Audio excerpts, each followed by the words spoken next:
This morning, we're discussing Aisha Huang having been jailed some 4 years and 6 months, and what the conversation has been on social media, especially within those who tend to communicate for the governing party and those on the other side of the political divide, and those who tend to find themselves in the middle, saying that we're either winning the war or not winning. As you would remember, the president had said he was putting his presidency on the line. Now, the question that we want to tackle this morning is whether the jailing of Aisha Huang is any indication that we have won or are winning the Galamsey war at all. So we'll just oppose that with the pictures we're getting from the mining site. You would know that the former minister responsible for this whole initiative or the task of making sure that we rid various river bodies or communities of Galamsey, Professor Frimpong Boateng has submitted a report, subsequently leaked, and since then he says he's been hounded for more quarters by the government of the day. And the question is, shouldn't we have been taking his report also seriously if we say that this is the fight? So we're going to have Alasegbefia, former health minister, on the bill alongside Nana Kumia, who is also a former minister as well, member of parliament. So we'll be having those discussions. Currently, Alasegbefia is the director for international relations for the NDC. So we'll be having that. But let's take an insight from Tuayabwa.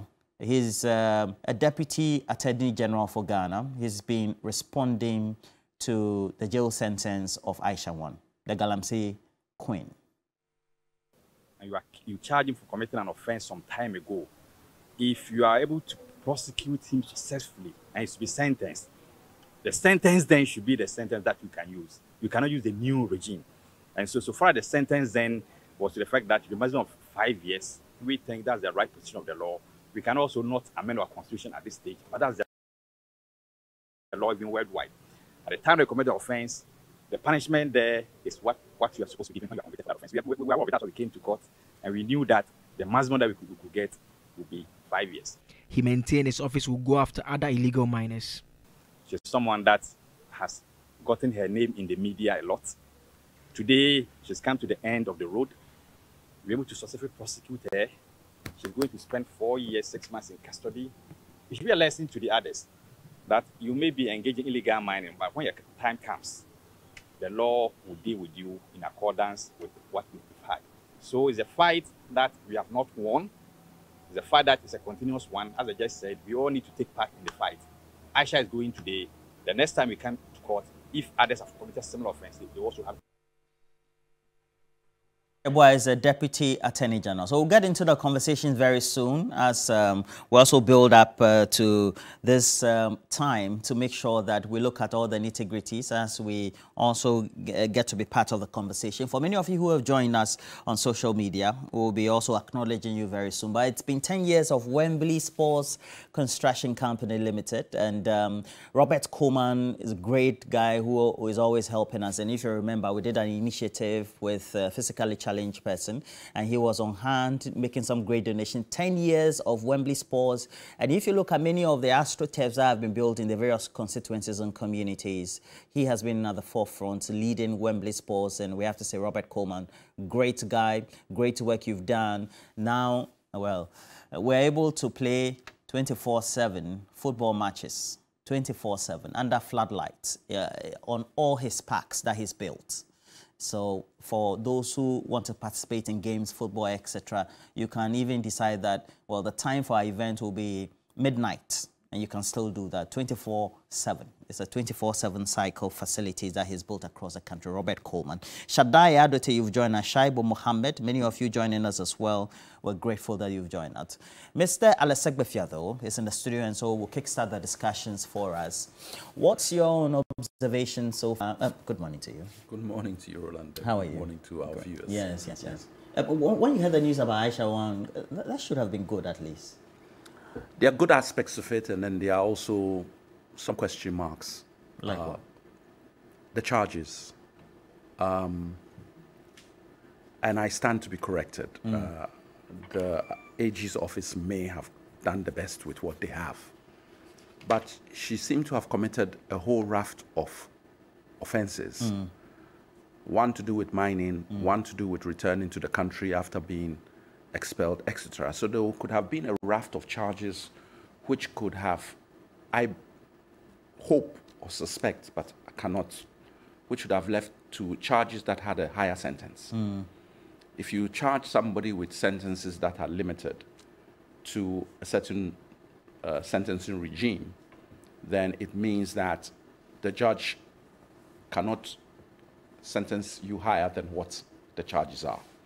So it rests with the Attorney General's office to pick charges, which one depicts the nature of the offense that has been committed, and two, to ensure that they prosecute at the highest level. And I don't have the full gamut of potential charges that could have been put. I accept the Deputy Attorney General's explanation that what she had been charged with meant that the maximum was 5 years. And so the judge has stayed within the limit and has actually given quite a high sentence in terms of the limit, which is the 5 years. He's given her 4. And so he cannot also be faulted in terms of his sentencing that he has given.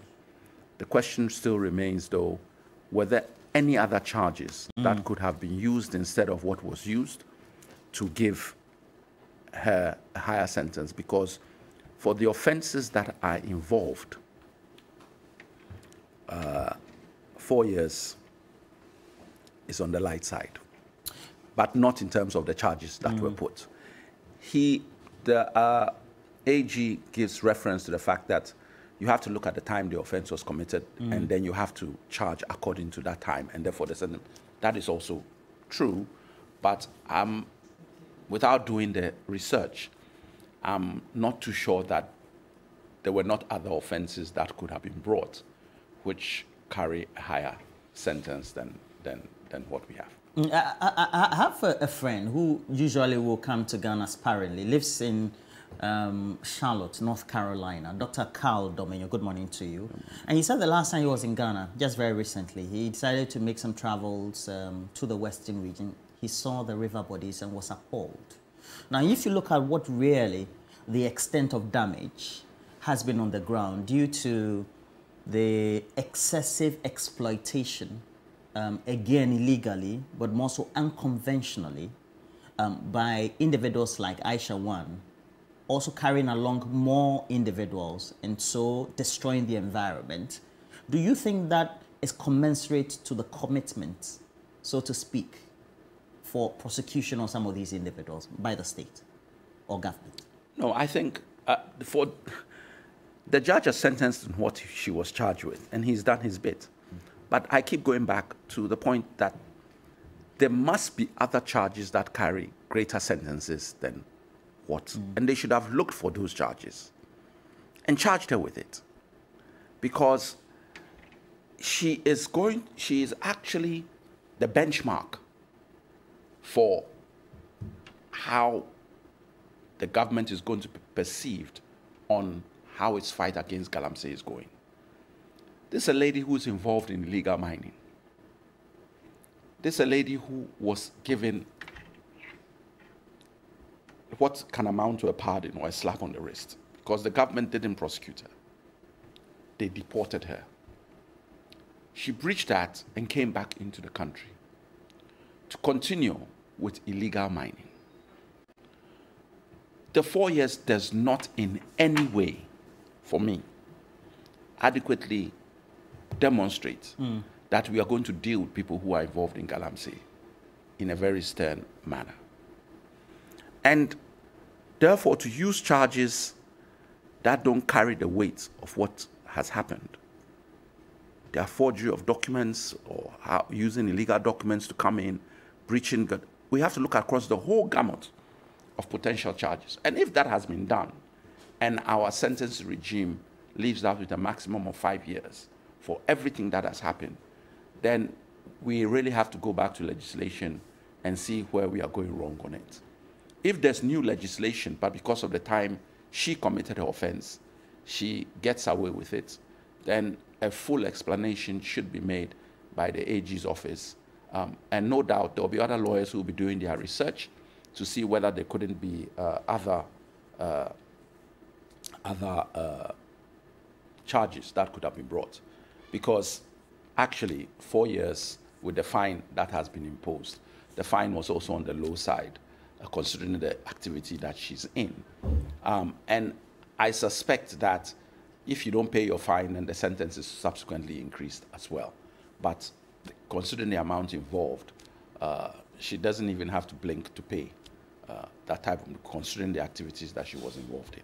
So a step in the right direction in terms of the prosecution, a step in the right direction in terms of the fact that based on the charges that were there, she was sentenced at a high level.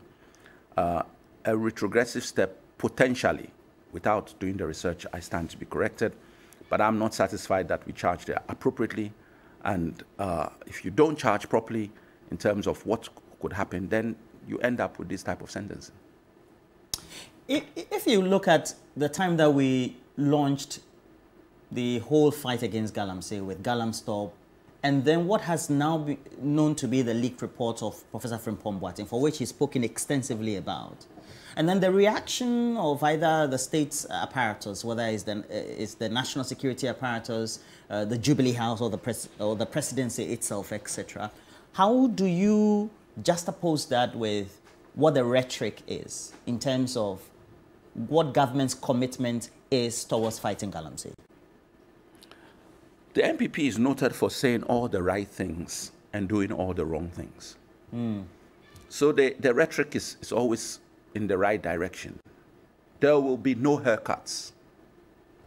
Fantastic rhetoric. We are thinking about the people. We cannot have haircuts. President comes out. It's not 1 week. Haircuts are in place. No comment. We must suffer it.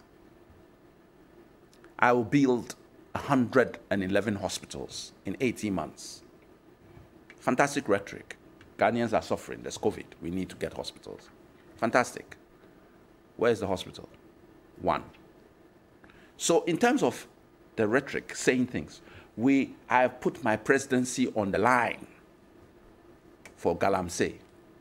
He should have resigned by now. He doesn't have to wait for the vote. He just resign. I know Kobna Donko said at one point, if we haven't dealt with Doomsaw by a certain month, I'll resign. He resigned to resign. The president has said, if Galamsey is not so, I'll put my presidency on the line. Are you waiting to after your presidency to put it on the line? Or we should now start assessing it? If that is the case, he should have resigned. So the rhetoric and the promises and the speeches are always fantastic. The action is sometimes totally the opposite. And I've given clear examples. So, as far as I'm concerned, the MPP can never be trusted on what they say. They cannot. We don't need any money in Ghana. All the money is here. There's no need to borrow. I've worked at the Bank of Ghana. This is their new flag bearer, Baumia. We just have to toll the roads. Just have to toll the roads. We can build roads. So the rhetoric and the speeches are fantastic. But there's no substance or meaning or action that goes with the words. And so the fight against Galamsey, the reality is in the report of Professor Frimpong Boateng's resume, or the report that he churned out. It's there. That's the reality. And it's being rubbished. It's being rubbished like the same way in which the Ayawasu West Wogon report that came out. We've seen what came out in the report with regard to the shootings that took place I forget the name of the town, but where soldiers were seen to go down on their knees and point weapons and fire and all. Nobody has been prosecuted. Nobody has been dealt with for Ayawasu West Wogon. All talk, we will do a white paper on this and that, and then when the white paper comes, it has no substance to it. So, look, we are all tired. That's the bottom line. The talk is too much, the action is zero. And we are in the position we are today because the government does not listen We've had a president for the last 7 years who does what he wants and not what Ghanaians are asking him to do. But when he speaks, he will speak what Ghanaians want to hear, but do what he needs or wants to do. And the two don't meet. So the fight against Galamsey, for me, is rhetoric. There is no real fight against Galamsey. Every once in a while, listen, and I'm not saying that it's an easy fight.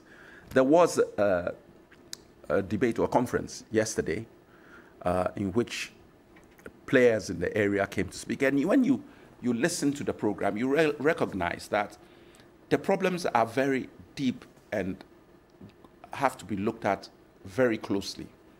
And so when the president made his comments about when he first came into power, about the way he was going to fight corruption and the way he was going to deal with Galamsey, these are two promises he made. He actually even said at one point that if you thought you were coming into government to make money and you better go and be a businessman. Nobody in government. But we see what, I mean, let me use Cecilia Dapa as an example. I mean, you have a government official, full minister, who doesn't even know that a certain amount of money has been taken from her house in dollars for a while. Meanwhile, we are espousing to everybody, go to banks, put your money in the banks, let the banks thrive, and you have that amount of money in your... And because of money laundering, people don't bank money, because then you must explain. You have a right for the FIC to come and ask you to explain where you got your money from. So people don't bank. Apart from the fact that the same government that has run down the cedi means that people now tend to keep money in foreign exchange, which puts a run on the currency, because then the demand for foreign exchange goes through the roof. So everything that has been done or said points in the fact that there is no real fight against Galamsey, notwithstanding the myriad. And the problem with it is that every day that passes, it gets worse. It doesn't get better. And that's the fear. That is, yeah. So by the time we get into office in 2025, the problems with Galamsey would have trebled. At the moment, you have a whole raft of towns and cities that live on Galamsey. There's a lot of money that is being dealt with by Galamsey. And the first question is, what alternative employment or work do you have for these boys if you immediately stop them? All you're going to do is increase the crime rate immediately, because they all have a certain amount of income they believe they earn. You can stop it immediately, but you must also see what alternative positions. And how are we going to reclaim the lands? They are affecting our crops. They are affecting our vegetation. They are affecting our water bodies. Each day, it gets worse. And I was so happy, or I was glad about the program they had yesterday, because if you listen to them, the problems are multifaceted. But underlying all that was what appeared to be being said, that there was a lack of political will to actually deal with the issues of Galamsey. So we are waiting for John Mahama, who would make some real attempt to bring some effort, or a stronger effort, to the fight against Galamsey, because it's quite a multifaceted problem. And notwithstanding any issues that are dealt with now by the Nana Addo government, they have lost the belief from the people that they can clearly,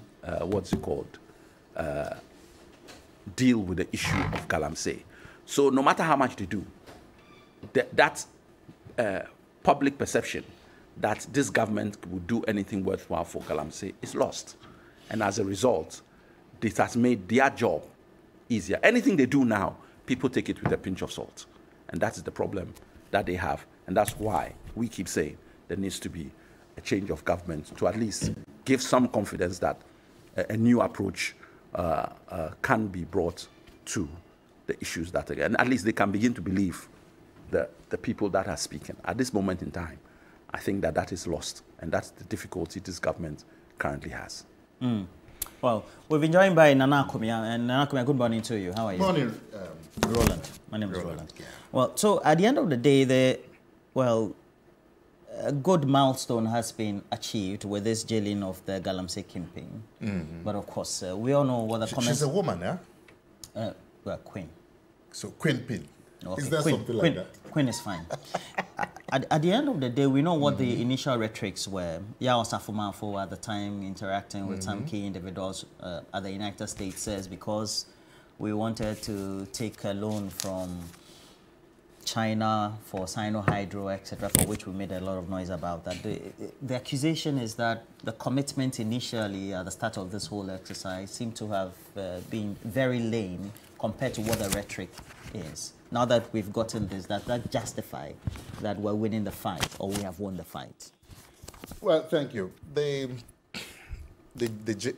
successful prosecution of the woman is good news.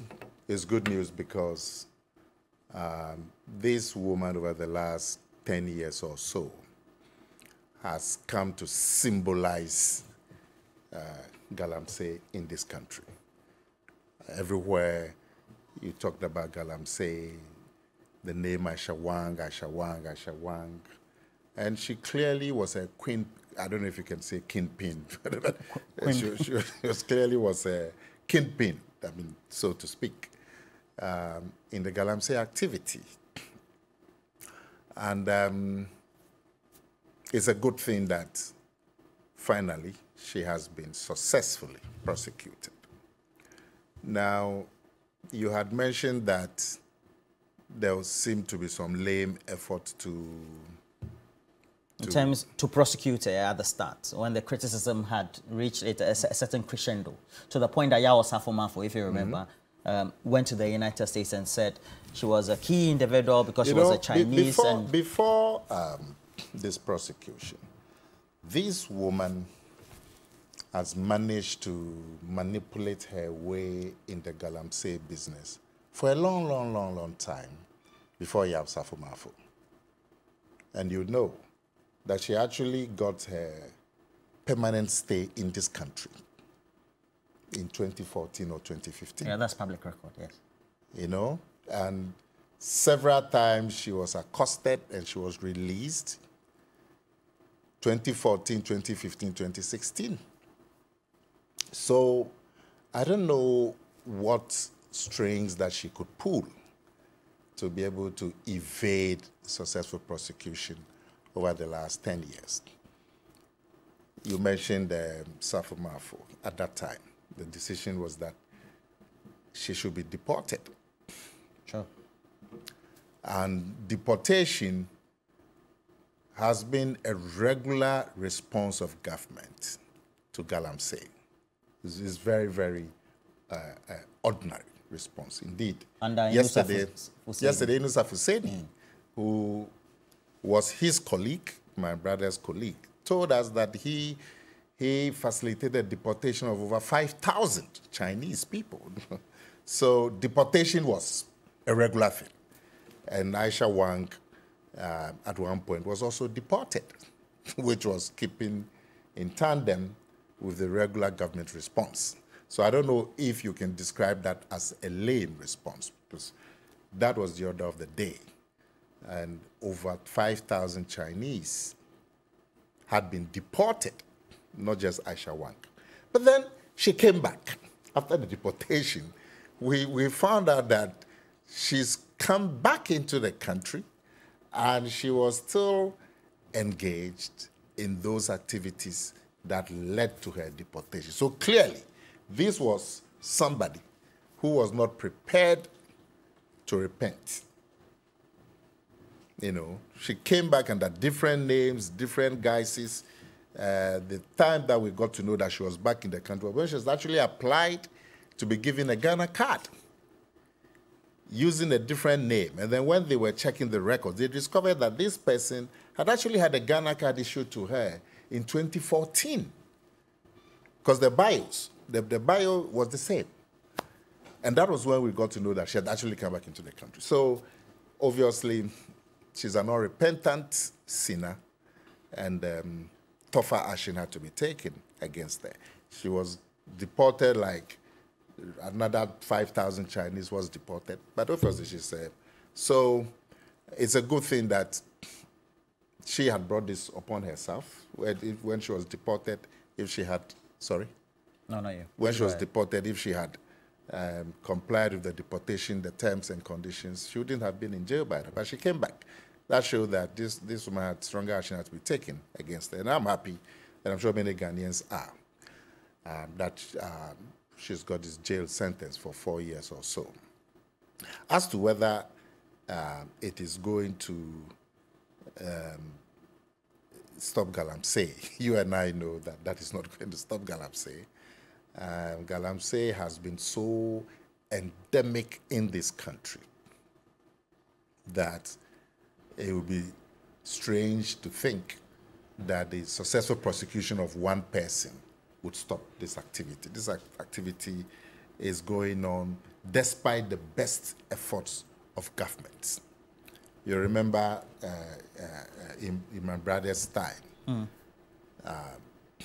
they actually put the army. You called it some name, give it some operation, something. I can't remember the name. But they actually put the army where they bent a number of these chamfines. Yes. The bent. It was very radical action undertaken by the government, but it didn't work. And the minister at that time, the chap from Boku, what was his name? Ayariga, who was the minister at a point for the mines and energy, said that the fight had been lost. That despite the best, when the new government came, there was a new commitment that we're going to fight Galamsey. In fact, the president at that occasion said that if that was going to cost him his presidency, he was prepared to let it go. Don't you say that he has failed? Because I was at that event where we had the inauguration of the interministerial... Well, they asked for putting in the effort. He really did put in the effort. You would agree. He said, I'm going to put my presidency on the line. In terms of the talk, yes. But yes. In terms of the action, zero. The action? How can you say that? If you say in terms of the results, it hasn't been as we wish. It's a fair comment. In terms of the action, zero. The action started from here. You remember? The soldiers were mobilized here, just right next to your office. That's the action. The action is supposed to be seen on the ground. Yes. And the action is on the ground. Is it not true? That is also exemplified in the Professor Frimpong Boateng report, which the presidency, in a way, rubbished, to which, up to today, the gentleman, Professor Frimpong Boateng, the distinguished cardiosurgeon, is still battling still, and has already indicated his reputation as to whether he was right in that report or not. Suits left, right, center, because he authored that report. And at the end of the day, he says that I am not even surprised. I would have been extremely if the AG's opinion had been otherwise. And the AG's opinion is that, well, there's no concrete evidence enough to ensure that... In that report. Yes. To which individuals who had been... And we have key individuals. One of them had even just been elected as a parliamentary candidate for the political party, the MPP, just over the weekend. Yes, but if... it shows the commitment, doesn't it? So you agree that the action was very forceful. That's when you agree. Which action? The action that the government took in putting the soldiers on the trail of the Galamsey. You remember even when the government said they were going to ban excavators, many people protested. But it showed you that there was resolute action. So you can't deny the action. As to the results, we all know that there is still a lot of Galamsey going on. So the results, we can say that it hasn't been as we all wish for. But as to the commitment and the action taken, you cannot deny it. Now, the Frimpong Boateng, I saw the report that he did. Did you read the report? Yes. Now, if you make accusations against individuals and they feel that you've wrongly accused them, they have the right to take you to court, isn't it? And if you believe that your accusations or allegations have grounding, you shouldn't worry. And there were some surprising aspects of the report. He said, for example, that the information minister had gone to a meeting at Dodowa Forest to organize a meeting of journalists against him. against the Frimpong.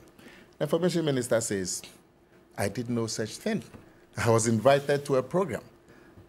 I didn't take journalists. And he said, why would I take journalists, 20 or 30 journalists to a place to plan against you? Mr. Akubia, if you... Let me finish. And then the response of the Frimpong Boateng was that, oh, but there's galamsey happening in your country. That specific charge that the minister had organized journalists, he didn't answer to. Are you saying that Professor Frimpong Boateng, if he was in your shoes, was head of an interministerial mining committee, for which you've been a former minister before, and you write a report, you're saying that from the position of being a minister who has supervisory role, you have all the reports coming onto your decks? Yeah. A report you would write will be a fallacy or a facade? Is that what you're saying, Mr. If I write a report and I accuse people, and they deny the accusation and take me on, what's the problem? If I accuse you of wrongdoing, because I'm Nana Akumia and I've accused you, it means that you are guilty. You have the right to respond. And why would you imagine that they are wrong in responding to him? Why would you imagine so? The people who had mentioned in the report, they say that the allegations made against us are false. And they want to go and vindicate their name. And you find something wrong with it, Roland. Is that what you are telling us? That if I accuse you, Roland, I make an allegation, or my brother makes an allegation against you, because it is him, it means it's correct. If you believe that the allegations are false, you have the right to go and vindicate your reputation in court. And if the person making the accusation has grounding, they should go to court and show. If that is what you're saying. But I'm saying that when the initial responses came, the Minister for Information, for example, said, I did no such thing. That is false allegation to accuse me of thwarting your work by organizing journalists. He said that the minister had come to cabinet and had mentioned 5,000 excavators, and that was also a ploy to thwart Frimpong Boateng's work. The minister said, I'm giving a brief to Parliament, to Cabinet, about issues in the media.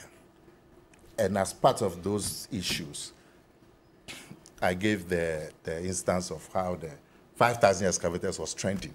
And so that cannot be an attack on you. Do you find anything wrong with that defense? But the bottom line is that if anybody makes an accusation against you, whether it's your colleague, whether it's whatever it is, and you believe that the accusation has no grounding, you have every right to vindicate your name. So that really is not... In law, of course. Yeah, absolutely. Even in everywhere. If even you make an accusation... Immorality, social, everywhere. You should not make accusations against people without basis. And if you make the accusations and they believe that there's no basis, they have the right. Okay. Roland, there are two things I just want to vindicate. If you have to rate the president's commitment to galamsey, and then what has been achieved on a scale of 0 to 10, what would it be? Oh, as for the commitment, it's 10. But the achievement... 2. Oh, 2 is too low. 4. But the commitment is there. And look, Roland, let me tell you something. If you look at the 2022 election results, the places where the NPP lost heavily are the galamsey areas. So the president actually has paid a huge electoral price for that fight against galamsey. But you see, we're all talking about the national issue that cuts across governments, but we don't pull together. It's sad. You have instances where our brothers in the NDC, election time, you see them, national executives, going to galamsey endemic areas, addressing people engaged in galamsey, and promising them that if you vote for us, we would come and give you land so you can do your work. I'm sure you've seen those kinds of footage. Now, when you have a major political party, like the NDC, seeking political office, and in your time you put the soldiers against galamsey, and then you are in opposition and there's election coming, and your national executives go around the country and tell people that vote for us and we'll let you continue galamsey. What are we doing to ourselves? And as a result of that campaign, the NPP actually lost heavily in the fight against in the election. In all the galamsey, check when you go and check the numbers. You even have President Mahama himself in the run-up to the elections telling people that when he comes, those people who've been jailed will be freed so they can continue. Now, when you have a country... Well, the former president says... Yes. That going after those who are behind the funding, who bring in the machine, etc., should be the commitment of the legal and security apparatus, and not those who are found, like what we're saying, those individuals, you go and jail them. That's Chief, when you go as part of your political campaign, and you are addressing a rally, and you are telling people that when they vote for you, you would free people who have been jailed for galamsey. What are you doing? What are you telling them? And this is what we are presented with in this country. So we are facing both directions at the same time. How are we going to succeed? So the NDC is the reason why you're not succeeding. Is that what you're saying? They are part of it. All right. They are part of it. And do you dispute the inappropriateness of those campaign strategies that they did? Do you dispute it?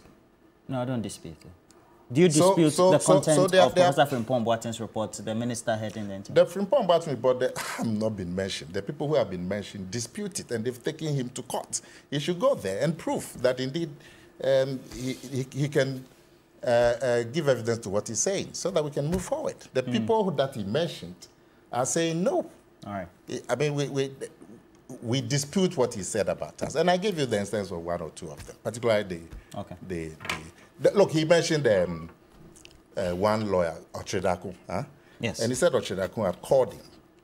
And that because of that, he felt that Ochedakun was thwarting his work. But Ochedakun too says, I called you to make inquiries on behalf of a client, that the client has given me a brief. So I want to find out if what the client is saying is. So I called you to say, why? This person has a license, my client, so. And you explained that, well, how that can amount to thwarting your work. I don't see how somebody calls you. He didn't threaten you. He didn't say, don't do this or he said, this person has a license. Why has it been stopped? Oh, no, he hasn't got a license, or he's violated the terms of his license. And this is a lawyer calling on behalf of his client. So I'm saying some of these things that are in the report, if you write this about me and I feel you have written wrongly about me, I will take it on. I see. That's it. Well, let's hear from Professor Frimpong Boateng, and then we'll come back and ask a question.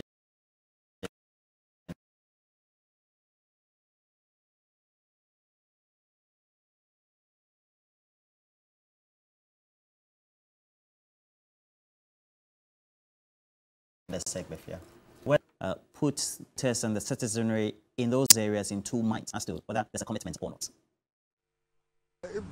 I want to a targeted approach to solving this problem. So if there's a committee and my ideas are still needed and so on, I'm still a Ghanaian and I really want this menace, put aside. In fact. And that's exactly what we also all want as well. What are some of the challenges, that you face, that you think that even if you're put there today, it will still prevent you from achieving some of your objectives? I mean, while you were there. I was a chairman 2 years ago, and I've articulated all my concerns in that report, and I don't want to go back to discuss it, because all the things that you're asking me is in that report, and that what I wrote is not meant for public consumption. And the president has ordered some investigations. Let's respect his orders and move on and see how we can bring this under control. But do you still stand by all the details in that report? Oh, yes. You stand by them? Yes. Regardless of the defense by some of the people who have been captured in that report, that what you are saying is not true? No, see, it wasn't an easy thing writing about some of my colleagues. It wasn't easy. But I had to be brutally honest with the president. And that is why I did what I did. So that I could have said, oh, Mr. President, everything is okay, under control, maybe give me time, we're able to do it, write some wishy-washy thing, and then not achieve anything. But I had to be honest with myself, and knowing the president the way he is. He wanted the truth. True indeed. And I did that from my point of view. The former member of parliament for Manson Contact constituency, for instance, whom you said that owned multiple dozens of concessions while he was a member of the Minerals Commission Board, sold it out to some individuals for 200. And Mr. Brefia, he says it wasn't easy, right? Writing about, and he's the minister responsible for making sure that this whole plan to combat what the president said had failed under your administration will be better done right. Roland, the aspect of this report, which is damning to government, is that for 2 years it was swept under the carpet. 2 years, nothing was said, nothing was done. It was when it came out that we saw all this helter-skelter, let's now do a report, let's go and get an investigation carried out. It sat down for 2 years. These are serious allegations. You want to demonstrate that you are fighting against Galamsey, which is, you've actually put your presidency on the line. A report has come out. No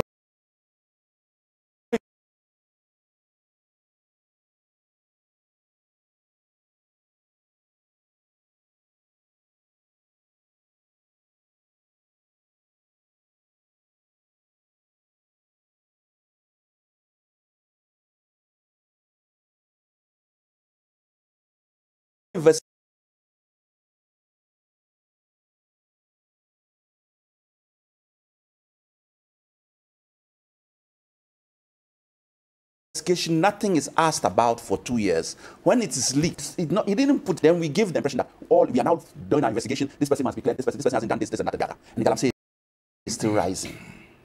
I think that the action towards Professor Frimpong is unfortunate. He's MPP.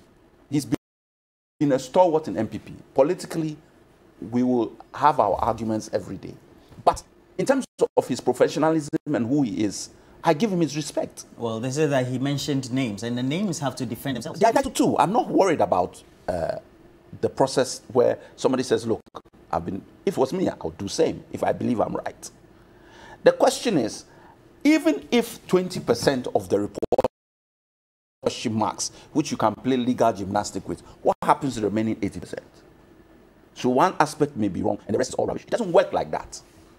Look at the report, delve into it. What has happened to excavators? What has happened to the fight against, Galamsey, in terms of people who are deployed, etc.?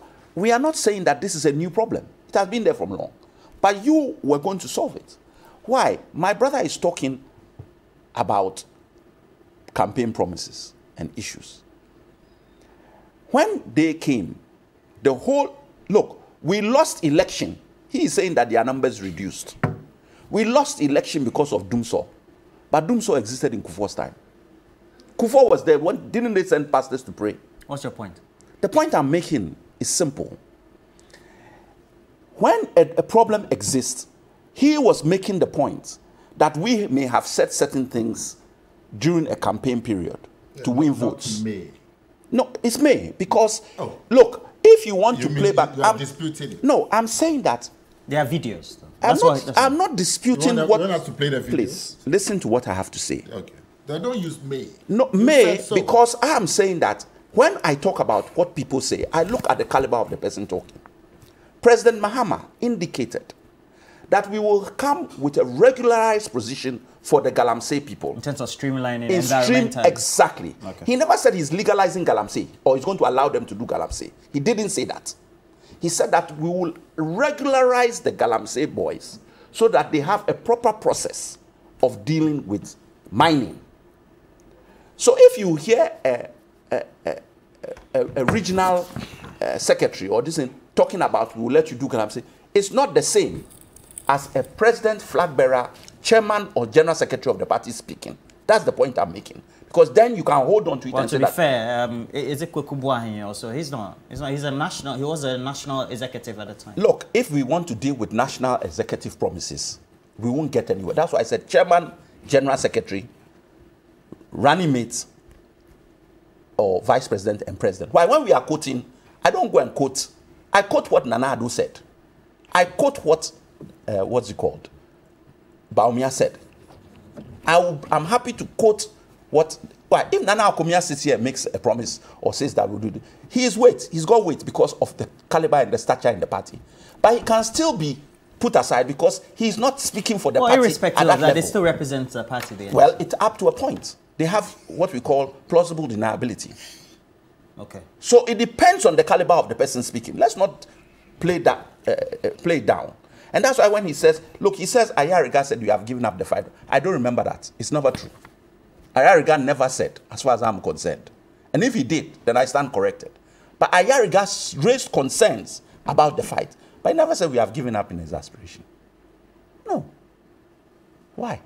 Now, if you look at the distraction to water bodies, for which even we have the Ghana Water Company raising concerns that they can't even purify water consistently, which has even led to increase in their overhead costs. Nobody is saying, like Dumso, nobody is saying that the problem will escalate or get bad and somebody had to fix it, which John Mahama did.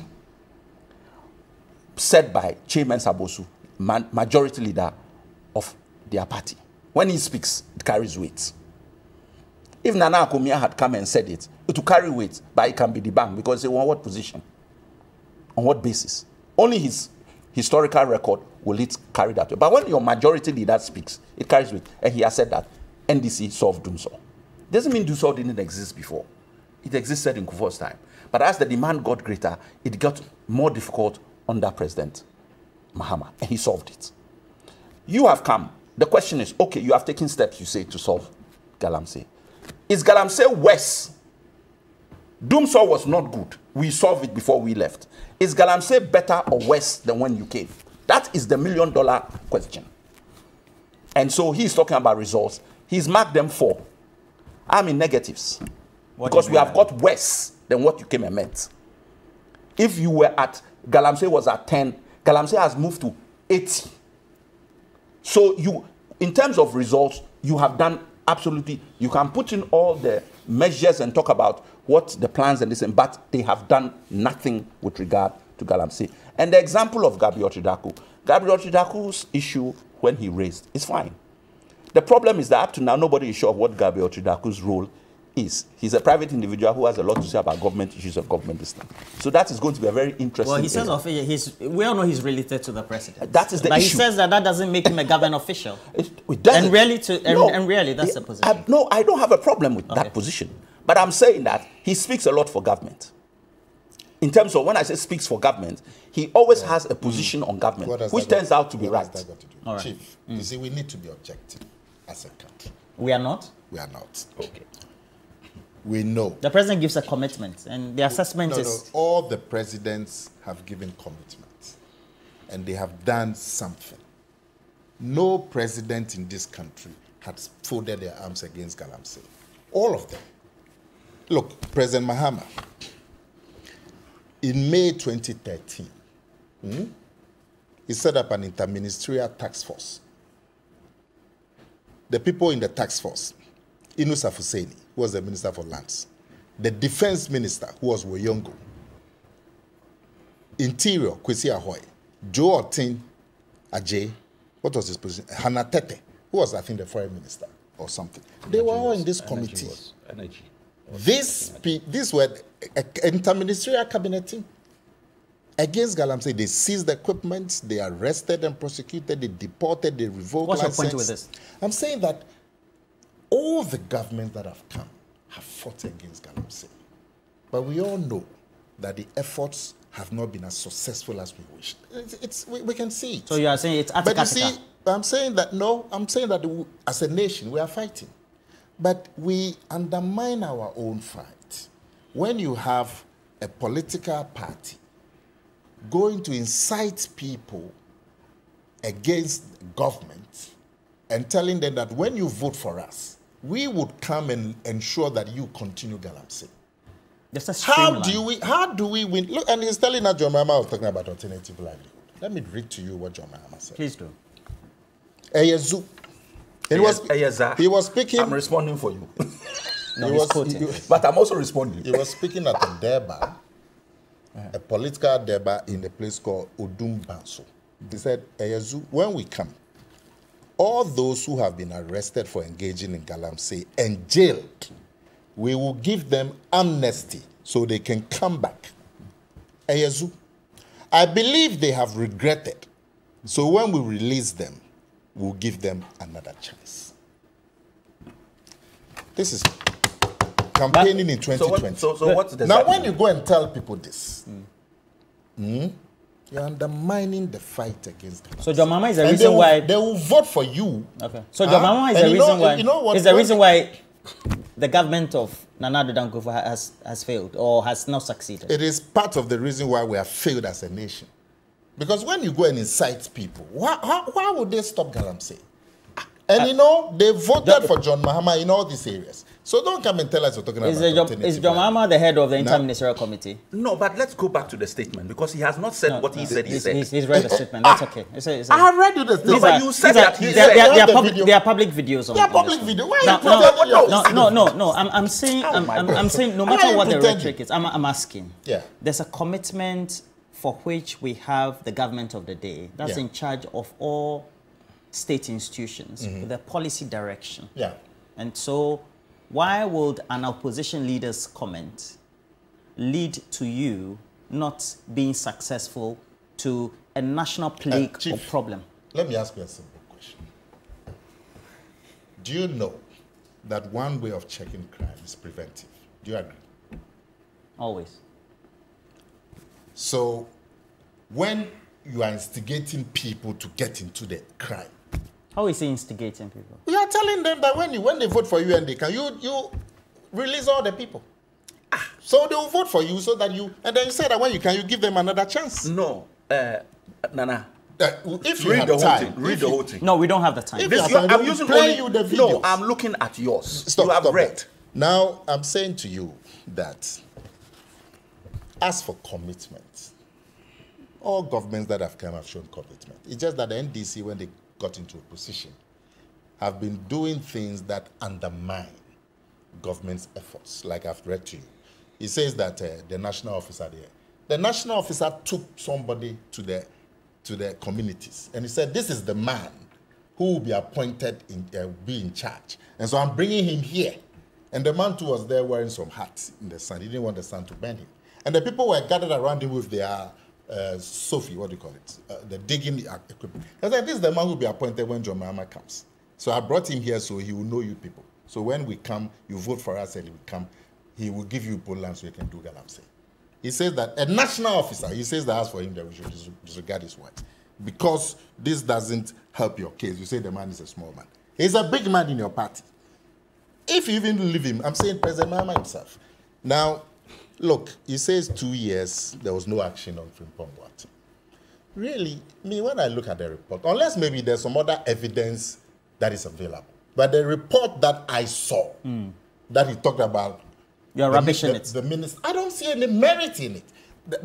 So you don't see a merit in the minister who is in charge of an initiative to make sure you rid or you stop the destruction of the environment due to illegal mining. But you are defending this to say the collapse or the lack of failure of the government policy to rid the environment of Galamsey or illegal mining is due to the opposition leader's comments? Chief, I don't think you understand your own question. Okay. Do you understand? I don't understand my question. Explain it to me. Explain your question to me. Yeah. Why should I explain? I've asked a question. Ask your question again. I must ask you. I don't understand. Explain it to me. A minister is in charge of a whole ministerial committee that is spearheading a policy for which the president says, I'll put my presidency on the line. And the minister has come out to conclude that key individuals has made it difficult, if not almost impossible, to achieve that policy initiative, which is leading to the destruction of the environment. And what did and he you say are, the individuals? and you are saying that the opposition leader's comment is rather what led to the policy failing. Chief, you don't understand your own question. But let's. No, he understands his question. Let me ask you. Are you setting your own questions? No, let me ask you a question. Why are you asking me a question? I have said to you that I believe John Mahama's comments incited Galamsey. If you believe it, fine. If you don't believe it, that's your matter. I don't have a problem. No, that's your response. Saying to you, any reasonable person listening to what John Mahama said will come to the conclusion that he's inciting Galamsey. If you don't want to believe it, that's fine. I'm saying to you that the minister who was in charge, the report that he brought, where is the merit? He made accusations that somebody went to organize journalists. Were you there? Were you part of the organized journalists? You were not there. I'm a journalist, but the man had come out to say that I didn't go to organize journalists against you. You've made false accusations against me. I was invited to a function, and he's brought evidence of the invitation at the place that I was invited. I didn't advise journalists. You heard the minister's counter. And what did Frimpong Boateng say? What was Frimpong Boateng's response? You said Gabriel Cheda called you to make inquiries. And so that means he was threatening your fight against Galamsey. You've been given the authority. Your own, turn your own question. You've been given the authority. Why would a phone call from somebody thwart you? So if there is merit in that report, I can tell you. You show me the merit in that report. The accusations that he made, where's the merit in them? So maybe there's a different, another level of evidence that is presented. But that report that I saw, I don't see the merit in it. Okay. Now, he says that 2 years there was no action. That's what my brother here is saying. So if 2 years there was no action, really, looking at the report, what is the action to be taken? The action to be taken against the information minister. Why is the report being rubbish now? An investigation was carried out. Who? An investigation. So why didn't you carry out the investigation at the time of the report? Why do you wait for 2 years? No, I don't have a problem. I don't have a problem if there's a delay of 2 years. Obviously, the people who received the report didn't see any merit in it. But because Frimpong Boateng made it a public issue, they want it to be investigated. But the people mentioned, they've come and denied the accusations. And they've taken him to court. So let him go and present the evidence in court. Now, all right. Are you look, are you Please aware? For me. Okay, thank you. Are you aware that Aisha Huang, in 2015, her equipment were actually seized? These are matters of public record. And they went and released them to her in 2015. So I'm saying that the effort against Galamsey, both governments have done what they can. We still have not been successful. I mean, there's no, clearly, we haven't been as successful as we would have wished, despite all the fights. But these people, my brothers in the NDC, they should come aboard more fully. In this election that we are going to do in 2024, don't go there and be telling the people that when they vote for you, you will come and release people from jail. And when they vote for you, you will come and give them land so they can do Galamsey. When you do that, we would never win the fight against Galamsey. And Roland, you should be part of the effort to make sure that they don't engage in that kind of campaign. Because the whole initiative for illegal mining was started by the media. There was a whole media coalition, including Media General. So you do acknowledge. So I'm suggesting ways that you can deepen it. Because when you do that, next time, you have NPP people say, they will tell government that, look, this thing, we did it, and DC went and incited the people and we lost. But because you don't have time, let me say something about the way forward that I think as a nation we should consider. Look, we are fighting it. We haven't been as successful as we would have wished. We should be thinking of new ways. Yes. New ways. Yeah. A suggestion has been made that we should cite the responsibility for the fight against Galamsey in the presence of the DCs and the MCs. I am fully supportive of that suggestion. That if there's Galamsey Because every area in this country comes under the footprint of a DCE. Even here. Here is probably Clote or something. Even here. It comes under the footprint of a DCE or MC. If Galamsey is discovered to be going on in your area, the DCE should be held directly responsible. Is that so that the responsibility is not diffused. And that would let the DCE sit up. You have your task force. There has to be a recorder to show that the DCE had called the task force and all of that, so that the responsibility is more focused. The other thing that we need to do, this law that allows mining in forest reserve, it's time Parliament takes another look. When you say a forest reserve, reserve means something that is set aside, isn't it? So you've set aside a forest. And when you set aside the forest, even the people who originally owned the land, they cannot go in there and farm cassava, isn't it? It's reserved. It's reserved. So the inhabitants in the area, they can't go and farm cassava or yam or tomatoes. How do you have a law that permits mining in a reserve if you can't go and farm cassava? You know, and we are looking on as a nation. So it's time Parliament takes a look. And it's time that we focus the responsibility on an individual, so that the responsibility is not diffuse and you don't know who to contact and you don't know where to cite. And I believe those are some of the strategies that we can take as we go forward. And I'll plead with you again. Nana, I have to make a comment. NDC. Allow me to just make a NDC. comment. In this election, don't go and incite people. And tell them that when you come, you release them from jail. And you wanted to make a comment. I gave you 2 minutes on that. Yeah. What do you want to say? How do we improve? He should tell me when he says people have regretted, which is what he read. Which people? You read what President Mama said. Yes. You regret yes. a good thing or a bad thing. thing. He said, I believe they have regretted. Which means the people in jail. Yes. Please, and it was made at the time when Aisha Huang was deported. You are talking, the historical context of that was they had just released Aisha Huang. And so he was saying, if people, you feel that Aisha Huang is a rehabilitated person you are deporting, then how much more our local Ghanaian people? If they have regretted, they should be deported? No, I will release you, but you have regretted. And we will now set up, look, our position was always clear. He went to interview them in the prison. Our position was always clear. What was the position? Galamsey is illegal, but regularized mining is accepted. So we must regulate the industry.